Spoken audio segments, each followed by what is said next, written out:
길라앗에 우거하는 자 중에 디셉 사람 엘리야가 아합에게 말하되 내가 섬기는 이스라엘의 하나님 여호와께서 살아계심을 두고 맹세하노니 내 말이 없으면 수년 동안 비도 이슬도 있지 아니하리라 하니라. 여호와의 말씀이 엘리야에게 임하여 이르시되 너는 여기서 떠나 동쪽으로 가서 요단 앞 그리 시냇가에 숨고 그 시냇물을 마시라. 내가 까마귀들에게 명령하여 거기서 너를 먹이게 하리라.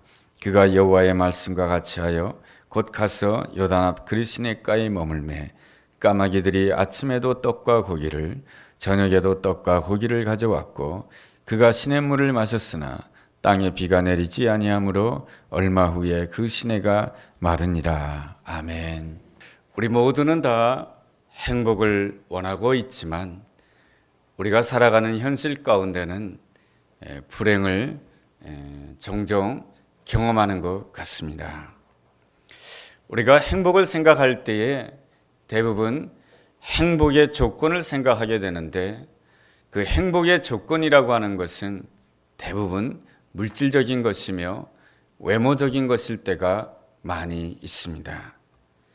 그래서 우리가 행복을 생각할 때에 어느 정도 물질이 있어야 행복할 수 있다라고 생각하고 어느 정도 성공을 이루어야 행복할 수 있다라고 생각하고 주변 사람들로부터 어느 정도 인정을 받아야 행복할 수 있다라고 생각합니다. 그러다가 그 행복의 조건이 채워지지 않게 되면 우리는 스스로 나는 불행한 사람이다 라고 생각하게 됩니다. 이 모든 불행이 어디에서부터 시작된 것입니까? 그것은 우리 인생의 목표를 행복에 두고 있기 때문에 그렇습니다. 그렇다면 하나님이 기뻐하는 인생의 목표는 무엇이겠습니까? 삶의 목표를 생각하기 이전에 우리가 어떻게 창조되었는지를 생각해 볼 필요가 있습니다. 우리는 하나님의 형상대로 창조받은 자인 것입니다. 하나님께서 우리를 하나님의 형상대로 창조하신 이유가 무엇입니까? 그것은 하나님께서 우리와 친밀한 교제를 나누도록 하는 그러한 존재가 되도록 하기 위해서 하나님께서는 우리를 하나님의 형상대로 창조하신 것입니다. 하나님의 아름다움이라고 하는 것이 무엇입니까? 우리는 하나님을 삼위일체 하나님으로 고백하고 있습니다. 성부 하나님, 성자 하나님, 성령 하나님, 세 분 하나님을 우리는 믿고 있습니다. 세 분 하나님의 아름다운 점이라고 하는 것이 무엇입니까? 세 분 하나님의 아름다움이라고 하는 것은 세 분이 언제나 함께 하신다라고 하는 것입니다. 또한 세 분 하나님은 무슨 일을 한다 할지라도 내 자의적으로 하는 것이 아니고 모든 것을 무엇입니까? 성부 하나님, 성자 하나님, 성령 하나님 세 분 하나님이 항상 의논해서 하신다라고 하는 것입니다. 또한 세 분 하나님은 언제나 서로에게 존중하고 서로에게 철저하게 순종함으로 하나됨을 이루고 계시다라고 하는 것입니다. 세 분 하나님의 아름다운 점이라고 하는 것은 온전히 하나됨의 아름다움이 있는 것입니다. 이렇듯 하나됨 가운데 무엇이 나오게 되냐면은 기쁨이 나오게 되는 것이고 행복이 나오게 되는 것입니다. 그래서 하나님께서는 우리 인간을 만드실 때에 특별히 하나님의 형상대로 창조하신 바는 그 이유는 세 분 하나님의 함께하심의 친밀함의 그 아름다움을 인간에게 확장시키기 위하여서 인간을 하나님의 형상대로 창조해 주신 것입니다. 그런 거로 인간에 있어서 진정한 인간됨이라고 하는 것은 하나님과의 친밀한 관계 속에서 내 옆에 있는 사람들과 친밀한 관계를 누리게 되었을 때에 그 사람은 진실로 하나됨의 기쁨을 누리는 것이요, 친밀함의 기쁨을 누리는 것이요, 거기에 자연스럽게 무엇이 따라오게 되냐면은 기쁨이 따라오는 것이요, 행복이 따라오는 것입니다. 이것이 바로 하나님께서 우리를 하나님의 형상대로 창조하신 바 목적이요, 또한 목표인 것입니다. 하나님께서는 이렇듯 우리로 하여금 하나님과의 이 친밀한 관계를 통해서 내 옆에 있는 사람과의 이 아내와의 친밀함, 남편과의 친밀함, 그리고 사람들과의 이 친밀한 관계를 누림으로 인해서 기쁨을 가지기를 원하시는 것이죠. 그래서 하나님께서는 우리에게 무엇을 허락하셨냐면 결혼을 허락하신 것입니다. 그러므로 이 결혼의 참된 목적이라고 하는 것은 무엇입니까? 두 사람이 바로 하나됨으로 인하여서 친밀한 교제를 나눔으로 인하여서 거기에서 나오는 그 기쁨과 행복을 누리는 것이 하나님이 우리에게 허락하신 그 결혼의 진정한 목표요, 목적인 것입니다. 그렇다고 한다면 우리가 결혼을 할 때에, 누군가와 결혼을 할 때에 그 사람과의 온전한 하나됨을 위하여서, 온전한 친밀한 관계를 위해서 수고하고 애써야 되는데, 사람들은 결혼을 할 때 저마다 다 무엇을 목표로 결혼을 하게 되냐면 자기의 행복을 위하여서 결혼을 하게 됩니다. 그 자기의 행복을 위하여서 결혼을 하게 되었을 때에 자기 나름대로의 행복의 조건이 있는데, 어느 정도의 물질이 있어야 행복하다고 생각하고, 어느 정도의 외모가 있어야 행복하다고 생각하고, 어느 정도의 성격이 있어줘야 내가 행복하다고 생각합니다. 결혼을 하지만은 항상 목표와 목적이 어디에 있냐면 나의 행복이 있는 것입니다. 그러다 보니 어느 날 상대방이 나에게 물질적으로 만족시켜 주지 못하고, 외모적으로 만족시켜 주지 못하고, 성격적으로 만족시켜 주지 못한다라고 생각되었을 때에 어떤 생각을 가지게 되냐면, 저 사람은 이제 더 이상 나에 대해서 관심을 가져주지 않는가 보다, 저 사람은 이제 더 이상 나를 사랑하지 않는가 보다 하면서 두 사람 사이에 의심의 벽이 생겨지는 그러한 결과를 가지게 됩니다. 이 모든 결과가 어디에서 비롯되는 것입니까? 그것은 바로 나의 행복을 목적으로 삼기 때문에 나타나는 결과인 것입니다. 교회도 그렇습니다. 교회의 목표가 무엇입니까? 하나님께서 가정을 허락하셨고 교회를 허락하셨는데, 하나님께서 교회를 허락하신 이유도 바로 하나님과의 이 친밀한 교제 가운데 하나님께서 내게 붙여준 성도들과의 친밀한 교제로 하나님께서 우리를 인도해 주시기 위해서 교회를 세운 것입니다. 그래서 하나님과의 그 친밀한 관계 속에서 내 옆에 있는 사람과의 그 친밀한 교제를 목표로 삼게 되었을 때 거기에서 자연스럽게 기쁨이 나오는 것이고 행복이 나오는 것입니다. 그런데 우리는 이것을 조금 바꾸어서 생각하는데, 교회에 나오게 되었을 때 무엇을 목표로 나오게 되냐면 나의 행복을 목표로 교회에 나오게 됩니다. 그래서 내 나름대로의 행복을 생각하는 기준이 있습니다. 내가 교회 나왔으니 내 생활이 좀 더 편안해져야 된다라고 생각하고, 내가 교회 나왔으니 물질적으로 좀 더 넉넉해져야 된다고 생각하고, 내가 교회 나왔으니 내 자녀들이 더 성공해야 된다라고 생각을 하게 됩니다. 이렇게 나의 행복을 목표로 삼고 신앙생활을 하게 되면은 우리는 반드시 상처를 받게 되고 넘어짐의 시간을 가질 수밖에 없게 됩니다. 왜 그렇습니까? 나의 행복을 목표로 삼았기 때문에 그러한 것입니다. 하나님께서 우리에게 교회를 주신 가장 중요한 목표는 바로 영원하신 하나님과 우리와의 친밀한 교제를 나누도록 하기 위한 것입니다. 이를 위하여서 예수님께서 십자가에 죽으신 것입니다.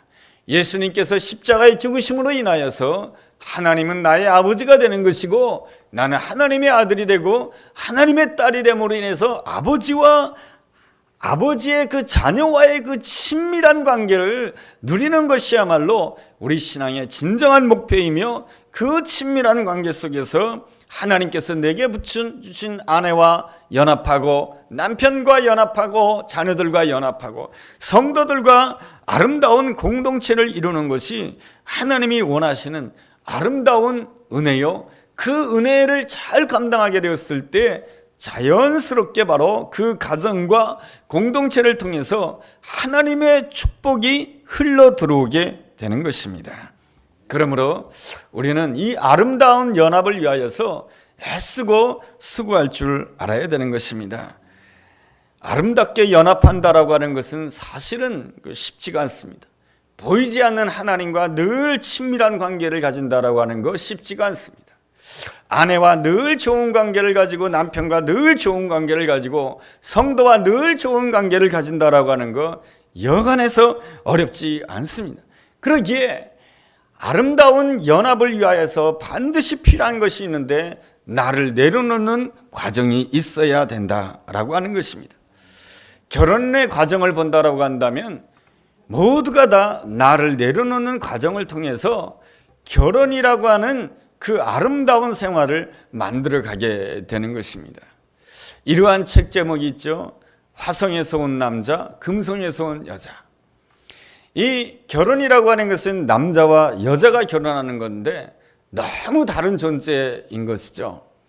사실은 처음에 봤을 때는 다 환상 가운데 남자와 여자가 만나서 결혼을 하지 않습니까?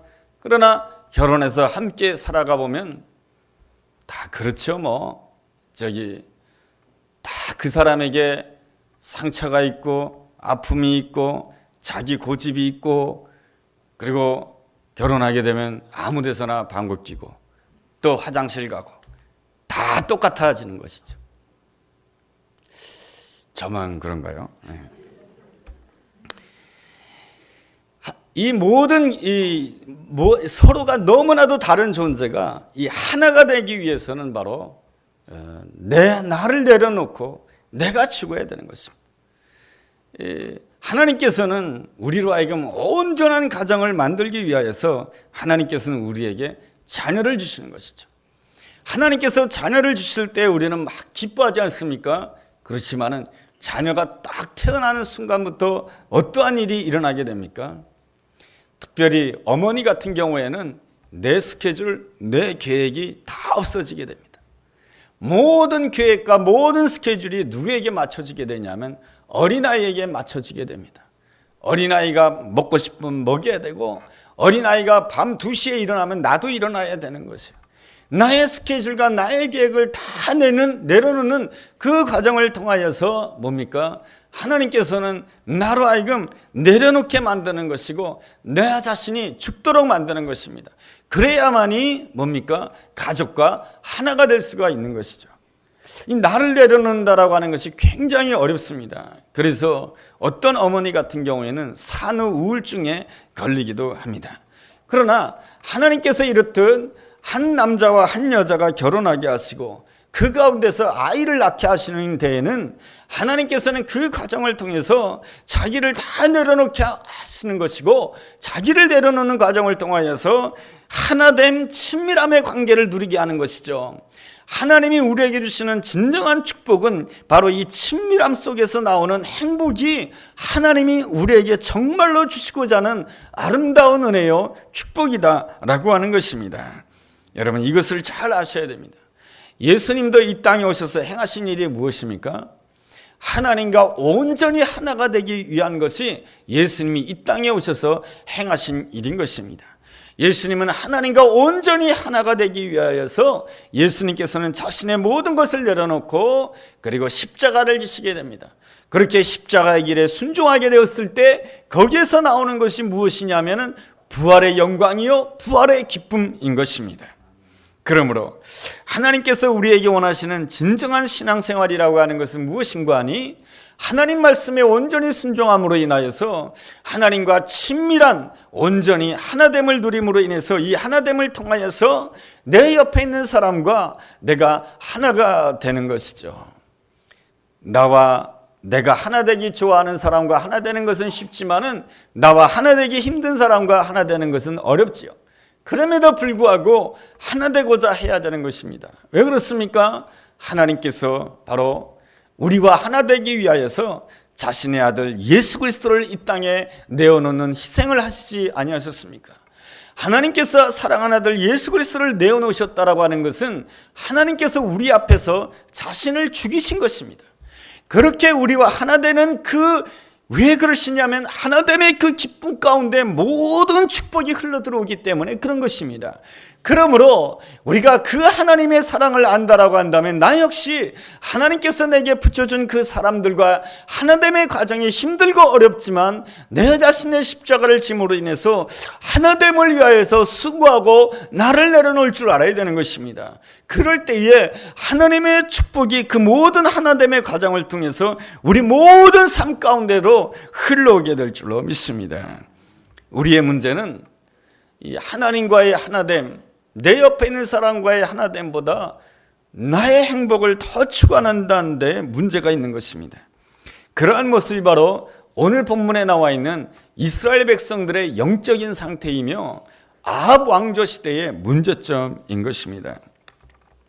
이스라엘 백성들은 머리로는 다 하나님을 섬긴다고 생각하였지만은 마음으로는 누구를 섬기고 있었냐면 바알신을 섬기고 있었던 것입니다. 바알신이 상징하는 바가 무엇입니까? 풍요인 것입니다. 내 삶 가운데 물질적인 풍요를 가져다 줄 수 있다고 한다면 나는 어떤 우상도 섬길 수 있다고 하는 것이 바로 이스라엘 백성들의 영적인 상태였던 것입니다. 뿐만 아니라 나에게 아주 힘 있는 사람들과 인적 네트워크를 가질 수 있다고 한다면 나는 누구와도 결혼할 수 있다고 하는 것이 아합 왕의 생각이었던 것입니다. 그래서 아합 왕은 누구와 결혼을 하게 됩니까? 이세벨과 결혼을 하게 되는 것이죠.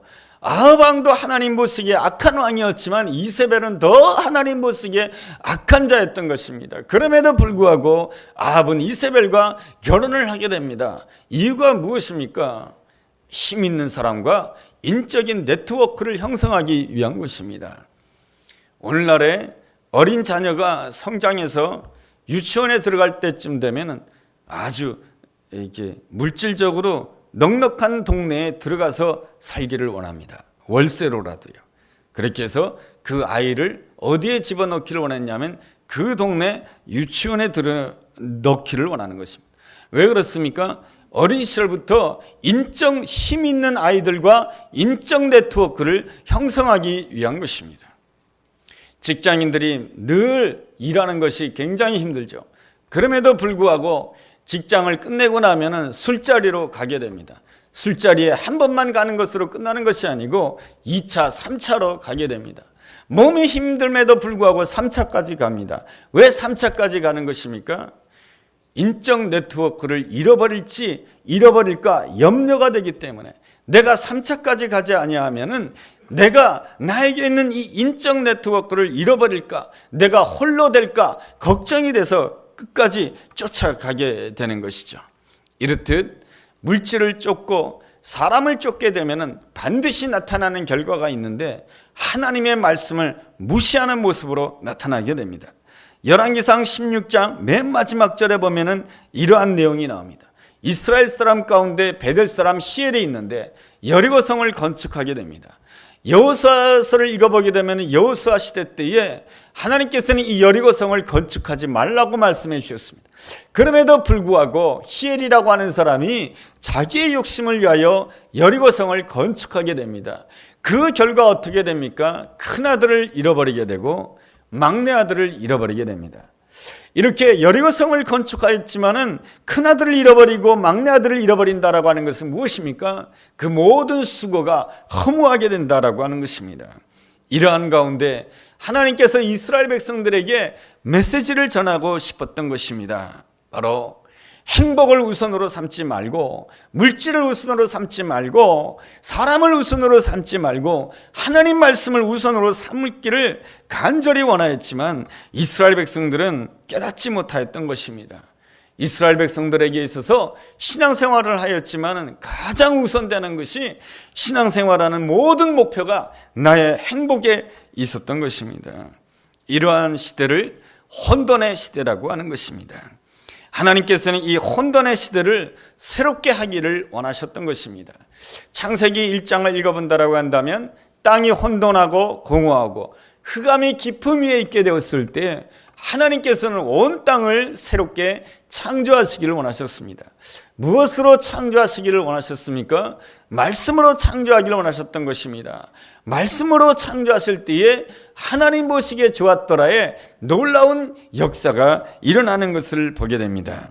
오늘 본문의 시대 때에도 하나님께서는 이 혼돈의 시대를 새롭게 창조하기를 원하시는데 누구를 통해서 창조하기를 원하시냐면 말씀의 사람을 통해서 창조하기를 원하시는 것입니다.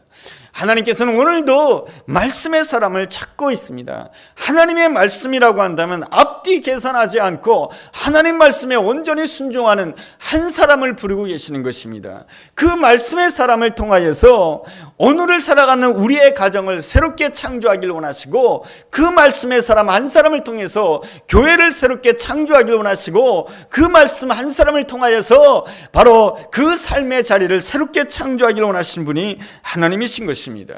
그렇지만 말이죠, 하나님의 말씀을 온전히 듣고 순종한다라고 하는 것은 쉬운 일이 아닌 것입니다. 하나님께서 엘리야에게 주신 말씀이 무엇입니까? 오늘 우리가 읽은 열왕기상 17장 1절 하반절에 보면 이런 말씀이 있습니다.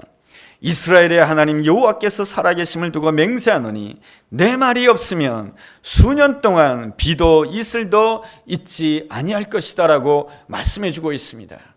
여러분, 하나님의 말씀이 축복의 말씀이라고 한다면 전하기가 얼마나 쉽습니까? 하나님이 당신을 축복하신답니다. 하나님이 당신을 회복하신답니다. 너무너무 쉽고 좋지요. 그러나 하나님의 말씀이 비도 내리지 아니할 것이며 이슬도 내리지 아니할 것이다 라고 말씀해 주고 있습니다. 여러분, 비가 내리지 않는다라고 하는 것은 무서운 일 아니겠습니까? 우리가 한 달 전쯤에 비가 내리지 아니함으로 인해서 소양강댐이 확 줄어들므로 인해서 소양강댐을 가동할 수 없는 그러한 뉴스를 보지 않았습니까? 여러분, 이 비가 내리지 않는다라고 하는 것, 3년 6개월 동안 비가 내리지 않는다라고 하는 것은 무서운 일인 것입니다. 그러한 점에 있어서 하나님의 말씀을 받는다라고 하는 것은 때때로 불편함을 감수하는 것입니다. 위기를 감수하는 것입니다. 그래서 온전한 하나님의 사람, 말씀의 사람이라고 하는 것은 누구냐면 그 말씀을 받음으로 인해서 내가 불편함이 있고 내 삶에 위기가 있다 할지라도 내가 온전히 하나님께 더 가까이 나가기를 원합니다라고 고백하는 사람이 진실로 말씀의 사람인 것입니다. 하나님께서는 이 엘리야를 진실한 말씀의 사람으로 온전히 세워주기 위해서 오늘 성경 본문을 통해서 이 그리스도의 가루 인도함으로 인해서 훈련을 시키고 있습니다. 하나님의 훈련이라고 하는 것이 무엇일까요? 말씀대로 순종하는 사람에게 하나님이 주시는 훈련 3가지가 있는데 첫 번째 훈련은 숨는 훈련인 것입니다. 사람은 숨을 때가 있고 드러날 때가 있는 것입니다. 하나님께서 우리를 숨기시는 이유가 무엇입니까? 아직 준비가 되지 않았기 때문에 그런 것입니다. 준비가 되지 않았는데 함부로 나를 드러내게 되면은 다른 모든 사람들 앞에서 수치와 부끄러움을 당할 수밖에 없게 되는 것입니다. 그러므로 하나님의 사람은 하나님이 숨기실 때는 조용히 숨을 줄 알아야 되는 것입니다. 하나님이 나를 낮추실 때는 낮아질 줄 알아야 되는 것입니다. 그리고 나를 엎드릴 줄 알아야 되는 것입니다. 내가 엎드리고 오직 하나님을 바라보는 가운데 준비하고 또 준비하고 있으면 하나님께서 때가 되면 나를 드러나게 하실 줄로 믿습니다. 하나님께서는 모세를 향해서도 그러지 않았습니까? 모세가 40세가 되었을 때 내가 이스라엘 백성들을 위해서 무엇을 해야 될 것이다 그렇게 생각했지만 하나님께서는 모세를 숨기십니다. 어디에다가 숨기십니까? 광야에다가 숨기시는 것이죠. 그것도 40년 동안 숨기시게 됩니다. 하나님이 나를 낮추실 때에, 하나님이 나를 숨기실 때는 거기에 순종할 줄 알아야 되는 것입니다. 하나님께서 왜 나를 이렇게 숨기시는 것일까? 왜 나로 하여금 이렇게 오랫동안 광야에 있게 하는 것일까? 하나님은 나를 버리신 것이 아닐까? 그렇게 생각할 것이 아니고 되고 내가 낮추어질 때는 바로 하나님이 나를 숨기시는 것입니다. 그 숨기시는 그 자리에서 온전히 하나님을 바라본다라고 한다면 하나님의 때가 되었을 때, 모세가 80세가 되었을 때 하나님께서 모세를 드러나게 하십니다. 여러분 80세라면 너무 나이 많지 않습니까? 그렇지만 하나님이 드러날 때가 가장 정확한 때인 줄로 믿습니다.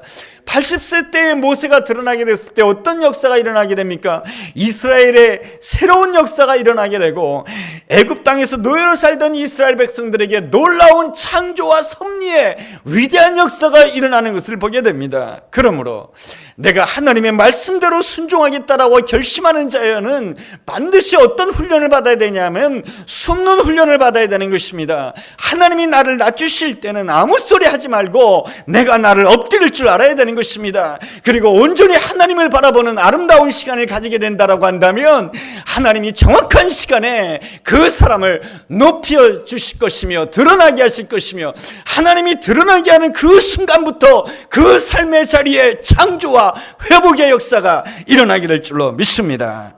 하나님께서 말씀의 사람을 훈련시킬 때 훈련시키는 두 번째 훈련이 있습니다. 그것은 바로 홀로 있게 하는 훈련입니다. 하나님께서는 이 엘리야로 하여금 그르시네가에 혼자 있게 하셨습니다. 여러분, 이 홀로 있는다라고 하는 것은 굉장히 어려운 일인 것이죠.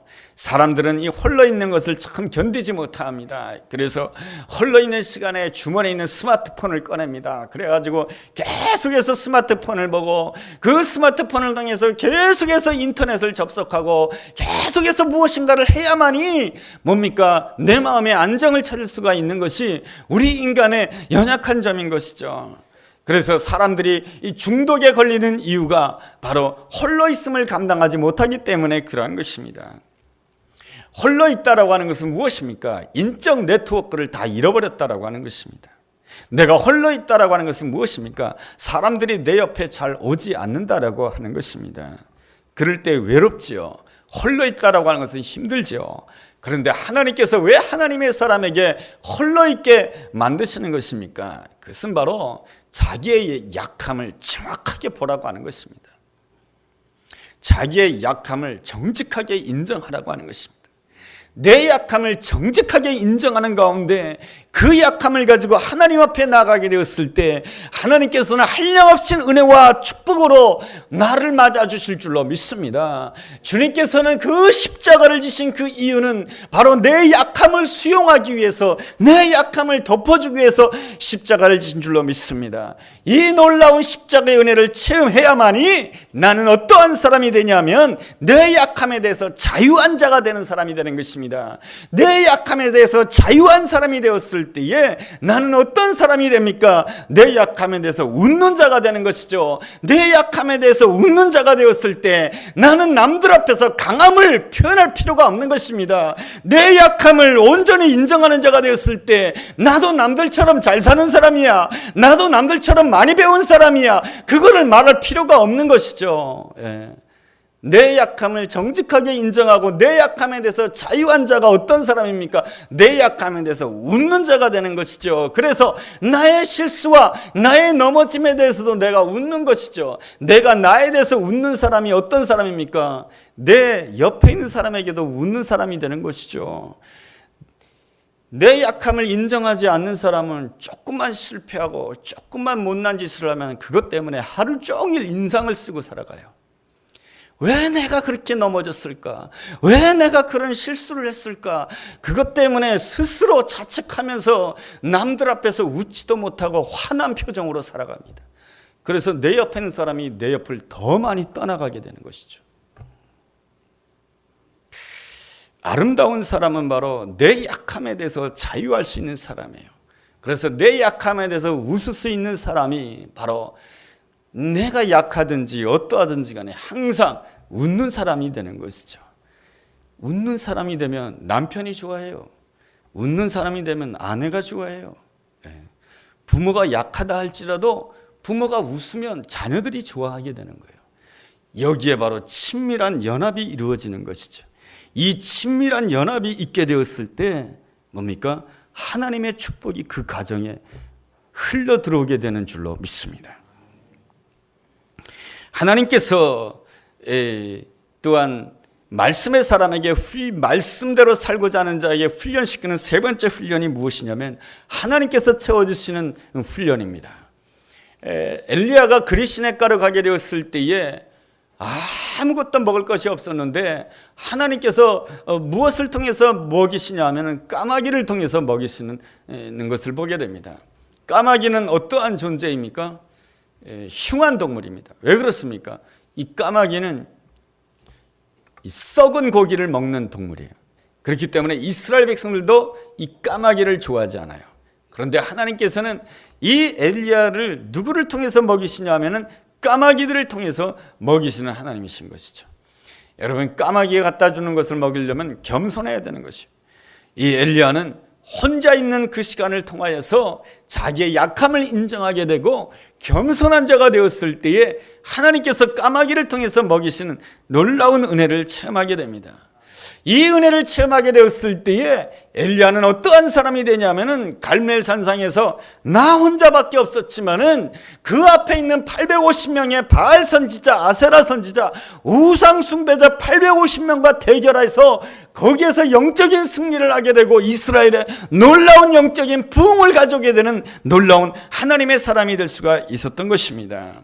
이 모든 은혜가 어디에서 비롯되는 것입니까? 바로 하나님과의 친밀한 교제 가운데서 비롯되는 것이요, 하나님과의 친밀한 교제 가운데 하나님께서 내게 붙여준 사람들과의 친밀한 교제를 위하여서 나를 내려놓고 용서하고 나를 내려놓고 내가 양보하는 그 과정을 통해서 하나님이 이루시는 은혜요 축복인 것입니다. 거기에 바로 하나님이 허락하시는 은혜가 있고 거기에 바로 하나님이 허락하시는 행복과 즐거움과 기쁨이 있는 줄로 믿습니다. 이 자리가 바로 내가 가야 될 자리인 것입니다.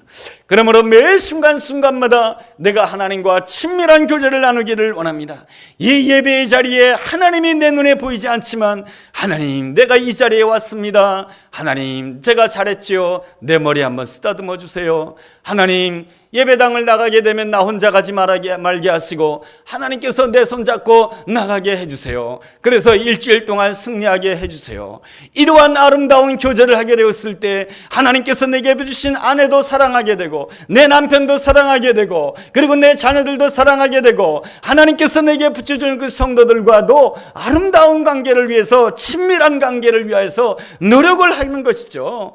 애쓰는 것이죠. 하나님께서 저 사람을 붙여주신데도 다 하나님의 뜻이 있는 줄로 믿습니다. 하나님, 이렇게 힘든 관계를 하나님이 허락하시는 거 보니까 아직도 내가 죽지 못한 것 같습니다. 아직도 나를 내려놓지 못한 것 같습니다. 하나님, 나를 내려놓음으로 인하여서 친밀한 관계를 누리기를 원합니다. 그랬을 때에 하나님께서는 그 친밀한 관계를 통하여서 하나님께서는 우리에게 행복도 주시고 기쁨도 주시고 우리에게 필요한 놀라운 은혜와 축복도 허락해 줄 줄로 믿습니다. 이 신앙의 자리를 사모함으로 인하여서 하나님께서 예배해 놓으신 놀라운 기쁨과 즐거움을 누리게 되는 우리 모두가 되기를 주님의 이름으로 축원합니다.